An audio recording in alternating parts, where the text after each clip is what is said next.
Hello guys and welcome back to the yet another video. Rodrigo यहाँ पे real Madrid छोड़ सकते हैं और दो जो क्लब इंटरेस्टेड है इस वक्त रोड्रिगो में, आर्सेनल और चेल्सी दोनों साइन करना चाह रहे हैं रोड्रिगो को समर में। क्या पूरी स्टोरी है उसके ऊपर हम लोग डिस्कस करेंगे। और उसके अलावा यहाँ पे एंड्रे को साइन करना चाह रही है Juventus on loan from real Madrid. तो क्या ये बेटर डील हो सकती है रियल मैड्रिड और एंड्रे के लिए, उसके ऊपर भी डिस्कस करेंगे। आज रियल मैड्रिड ट्रेनिंग ग्राउंड के बाहर एक फैन ने डिमांड की है, बैनर एक लेके आया, उस पर लिखा हुआ था to sign Cristiano Ronaldo back. और रोनाल्डो का क्या फ्यूचर है, कहाँ पे वो खेलने वाले हैं, उसके ऊपर भी हम लोग डिस्कस करेंगे। एल्वारो कैरेरास और ट्रेंट अलेक्जेंडर-आर्नोल्ड दोनों की डील डन हो चुकी 100%। तो क्या ये दोनों प्लेयर्स जो है रियल मैड्रिड को फीफा क्लब वर्ल्ड कप में ज्वाइन करेंगे, उसके ऊपर भी डिस्कस करेंगे। और फ्रैंको मस्तानुनो जो कि यहाँ पे रिवर प्लेट के लिए खेलते हैं, रियल मैड्रिड काफ़ी हैविली उनसे लिंक्ड है। यहाँ पे रिपोर्ट्स आ रही है कि PSG are ready to play, जो उनकी 45 मिलियन रिलीज क्लॉज है, उसके ऊपर डिस्कस करेंगे कि क्या स्टोरी है।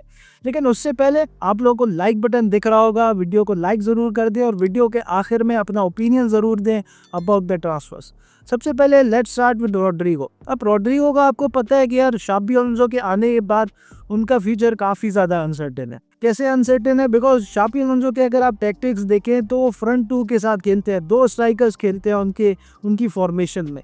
और रोड्रिगो ऐसा मुझे लग रहा है कि उनके टैक्टिक्स में फिट नहीं बैठ पा रहे, जिसकी वजह से शाबी अलोंसो से पहले भी उनका जो फ्यूचर था वो काफ़ी ज़्यादा अनसर्टेन था। बिकॉज उनको लग रहा था कि पैकिंग ऑर्डर में वो विनीशियस, किलियन एम्बापे और जूड बेलिंगम से पीछे है।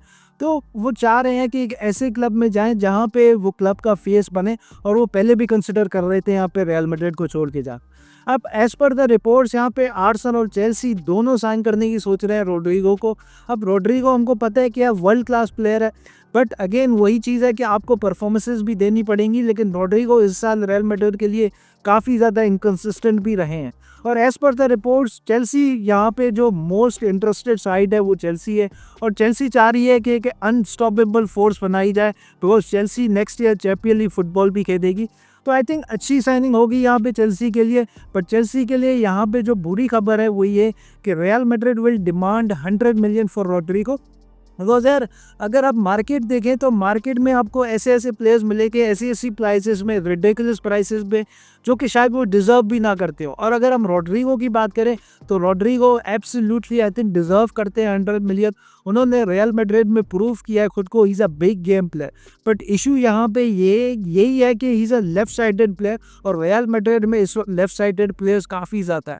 तो रोड्रिगो कहाँ जाते हैं इन फ्यूचर वो तो हम लोग देखते हैं, but it's looks like Rodrigo might leave Real Madrid. अब अगर हम एंड्रिक की बात करें तो एंड्रिक को यहाँ पे साइन करना चाह रही है जुवेंटस। अब अगर आप एंड्रिक को देखो तो रियल मैड्रिड में उनको इतने ज़्यादा मिनट्स नहीं मिल रहे, बिकॉज हमारे पास ऑलरेडी सुपरस्टार्स हैं और कार्लो एंजेलोटी के अंडर उनको इतना खेलने को नहीं मिला। उसके बावजूद भी अगर आप एंड्रिक की बात करें तो एंड्रिक कोपा डेल रे में यहाँ पे टॉप स्कोरर थे रियल मैड्रिड के। लेकिन शाबी अलोंसो के आने के बाद चीज़ें चेंज हो सकती हैं, लेकिन उसके बावजूद भी मुझे लगता है कि वो स्टार्ट नहीं करेंगे। अब अगर मैं एंड्रिक की बात करूं तो Anrich is a talented youngster, लेकिन इशू ये है कि वो रॉ टैलेंट है, और रॉ टैलेंट को आप उसी तरीके से निखार सकते हैं जब उनको गेम टाइम मिले। अब अगर आप विनीशियस की भी बात करें तो जब विनीशियस रियल मैड्रिड में आए थे तो विनीशियस काफ़ी ज़्यादा रॉ टैलेंट थे, लेकिन सैंटियागो सोलारी ने उसको खिलाया, फर्स्ट चॉइस उन्होंने बनाया। और उसके बाद जब ज़िनेडिन ज़िडान आए तो हमने ईडन हैज़ार्ड को साइन किया था as a Cristiano Ronaldo replacement, but unfortunately that didn't work. और उसका जो रिप्लेसमेंट था हैज़ार्ड का वो था विनीशियस जूनियर। तो विनीशियस जूनियर ने रेगुलर बेसिस पे गेम खेले हैं रियल मैड्रिड में। हालांकि अगर आप एंड्रिक की बात करें तो एंड्रिक में रियल मैड्रिड को मिनट्स नहीं मिलते। I am open for it. अगर यहाँ पे शाबी अलोंसो चाहते हैं कि उनको 1 साल का लोन दिया जाए और वो 1 साल निखर के हैं, जैसे अभी अगर हम निको पास की बात करते हैं तो निको पास कोमो में जाके और ज़्यादा निखरा है, बिकॉज उसको शायद फर्स्ट टीम फुटबॉल नहीं मिलती रियल मैड्रिड में। कोमो में जाके उसने एक्सपीरियंस गेन किया और जो शायद हम उससे एक्सपेक्ट कर रहे थे उसने वो पोटेंशियल अपना शो किया। तो इसमें कोई शक नहीं है कि एंड्रिक इज टैलेंटेड, लेकिन अगर आप रेगुलर बेसिस की बात करो तो I think it will be better अगर हम एंड्रिक को यहाँ पे लोन कर दे जुवेंटस के साथ, विद द कंडीशन कि यहाँ पे एंड्रिक जो है वो स्टार्टर ही बनेंगे, जुवेंटस के स्टार्टर ही रहेंगे जुवेंटस के। उसके अलावा क्रिस्टियानो रोनाल्डो का क्या फीचर हो सकता है, जैसे आप सबको पता है कि उनका फीचर काफ़ी ज़्यादा अनसर्टेन है अल हिलाल में। और रिपोर्ट्स यही आ रही हैं कि वो सोच रहे हैं अल हिलाल छोड़ने की, because FIFA Club World Cup भी होने जा रहा है and he wants to play in the FIFA Club World Cup. अब आज जो रियल मैड्रिड का जो ट्रेनिंग ग्राउंड था, वहाँ पे एक फैन एक बैनर लेके आए थे और उस बैनर में लिखा हुआ था to sign Cristiano Ronaldo back.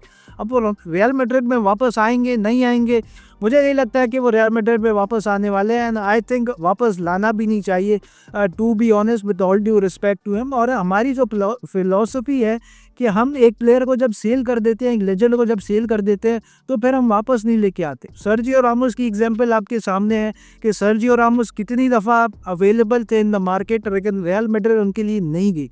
तब भी नहीं गई जनवरी में, जब हमारे सारे ऑलमोस्ट सेंटर बैक्स को यहाँ पे ACL इंजरी हुई, उसके बावजूद भी हमने सर्जियो रामोस को यहाँ पे ऑन फ्री अप्रोच नहीं किया। सो आई डोंट थिंक कि यहाँ पे क्रिस्टियानो रोनाल्डो रियल मैड्रिड आ सकते हैं। हाँ, अगर आप बाकी टीम्स की बात करो तो जैसे अल हिलाल से उनका लिंक आ रहा था, तो आज जो सऊदी में जो रिपोर्ट्स थी वो यही थी कि क्रिस्टियानो रोनाल्डो ने रिजेक्ट कर दिया है टू साइन फॉर अल हिलाल, और यहाँ पे शायद से वो बात कर रहे हैं ब्राज़ीलियन क्लब से। ब्राज़ीलियन क्लब उनमें इंटरेस्टेड है, पलेर्मास उनमें इंटरेस्टेड है। अब एल्वारो और ट्रेंट की अगर मैं बात करूँ तो जैसे आप सबको पता है कि दोनों डील्स डन हो चुकी। एल्वारो करेरास 50 मिलियन में यहाँ पे डन हो चुके। मुझे लगता है कि थोड़ा सा एक्सपेंसिव हमने ले लिया, but it is what it is, you know. हमें एक लेफ्ट बैक चाहिए था जो कि आके यहाँ पे फेरन गार्सिया, फर्लन मेंडी को रिप्लेस कर सके, एंड मेरे ख्याल से Xabi Alonso wanted him. So I think it is a fair deal in my opinion. I think हमें चाहिए था एक लेफ्ट बैक, लेकिन थोड़ा सा एक्सपेंसिव शायद मुझे लगे हैं Alvaro Carreras, but he looks quality. लेकिन उसके अलावा यहाँ पे जो मेन क्वेश्चन आ जाता है कि ये दोनों players FIFA Club World cup में खेलेंगे, तो एल्वारो करेरास के डील में तो कोई क्वेश्चन मार्क नहीं था, बिकॉज यहाँ पे हमने नेगोशिएशंस करनी थी बेनफिका के साथ, और बेनफिका ने यहाँ पे परमिशन देनी थी एल्वारो करेरास को to play in the FIFA Club World Cup. लेकिन आज जो एग्रीमेंट आई है कोप की तरफ से, वो यही आई है कि ट्रेंट अलेक्जेंडर आर्नल्ड को भी यहाँ पे लिवरपूल ने अलाउ कर दिया है to play in the FIFA Club World Cup, because Trent का कॉन्ट्रैक्ट था यहाँ पे लिवरपूल के साथ। Trent as a free agent के तौर पे आ रहे थे, और यहाँ पे लिवरपूल की परमिशन की हमें ज़रूरत थी। अगर लिवरपूल परमिशन नहीं देती ट्रेंट को, तो हम यहाँ पे फीफा क्लब वर्ल्ड कप में ट्रेंट को नहीं खिला सकते थे। बट यहाँ पे हमारा एग्रीमेंट हो चुका, आई थिंक 4 से 5 मिलियन में यहाँ पे एग्रीमेंट हो चुका, and we absolutely need those two full backs. तो मेरे ख्याल से दोनों यहाँ पे फीफा क्लब वर्ल्ड कप खेलने वाले हैं। उसके अलावा यहाँ पे अल नेशनल का आई थिंक यहाँ पे रिपोर्ट है, और उनकी रिपोर्ट है कि मर्टन ज़ुबिमेंडी की जो डील है आर्सेनल रियल मैड्रिड कोशिश कर रही है टू हाईजैक। अब मुझे नहीं पता कि कितना क्रेडिबल है, बिकॉज मैंने कभी सुना नहीं है, लेकिन अगर आप मेरी बात करें तो मुझे लगता है कि यहाँ पे मर्टन ज़ुबिमेंडी की डील हो चुकी, बिकॉज ज़ुबिमेंडी के केस में आपको पहले रिएक्ट करना था जब ज़ुबिमेंडी यहाँ पे मार्केट में अवेलेबल थे। वहाँ पे आपने यहाँ पे अगर ज़ुबिमेंडी के लिए अप्रोच नहीं किया, but now I think it's way too late. लेकिन उसके साथ साथ यहाँ पे अभी भी देर नहीं हुई। आई थिंक एंजेलो स्टेलर यहाँ पे हो सकते हैं, 35 मिलियन की उनकी रिलीज़ क्लॉज है, काफ़ी ज़्यादा मेरे ख्याल से चीप यहाँ पे आपको एक प्लेयर मिलने वाला है जो कि क्वालिटी है, जो प्रोफाइल का प्लेयर आपको चाहिए। तो I think we should approach Angelo Stiller. बाकी आप लोग अपना ओपिनियन दे, who do you want Real Madrid to sign in the midfield.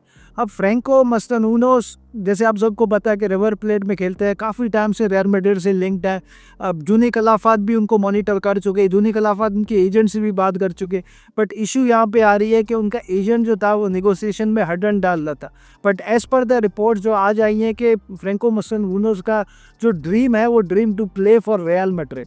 अब मैंने इसको काफ़ी ज़्यादा क्लोजली मॉनिटर किया। Is a brilliant talent, I think is a generational talent, और मेरे ख्याल से यहाँ पे रियल मैड्रिड को ये अपॉर्चुनिटी ज़ाया नहीं करनी चाहिए। इट्स अ सिंपलेस्ट थिंग, जैसे डीन होयसन के केस में it was a simplest thing to sign him, मेरे ख्याल से इसके केस में भी it's a simplest thing to sign him. He is a brilliant talent. लेकिन TYC ने आज रिपोर्ट की है, और वो रिपोर्ट यही है कि PSG they are not hesitant, जो 45 मिलियन की उनकी रिलीज़ क्लॉज है वो पे करना चाह रहे हैं, और वो एसाब उनको चाहिए यहाँ पे। तो मेरे ख्याल से यहाँ पे रियल मैड्रिड को देखना चाहिए, बिकॉज रियल मैड्रिड सोच रही है कि 45 बिलियन शायद थोड़ी सी हाई फिगर हो for a 17 years old, but I think is a generation talent. अगर आप यूरोप की बात करें तो जैसे एंड्रिक के टाइम पे मतलब सारे यूरोपियन क्लब्स वांटेड एंड्रिक, वहीं पे यहाँ पे फ्रैंको को भी ऑलमोस्ट सारे यूरोपियन क्लब्स यहाँ पे उसमें इंटरेस्टेड हैं। तो आई थिंक रियल मैड्रिड को अप्रोच करना चाहिए, रियल मैड्रिड को यहाँ पे साइन करना चाहिए, because I feel he is a generational talent and he is too good to let go. तो ये थी यार अपडेट्स रियल मैड्रिड के रिलेटेड।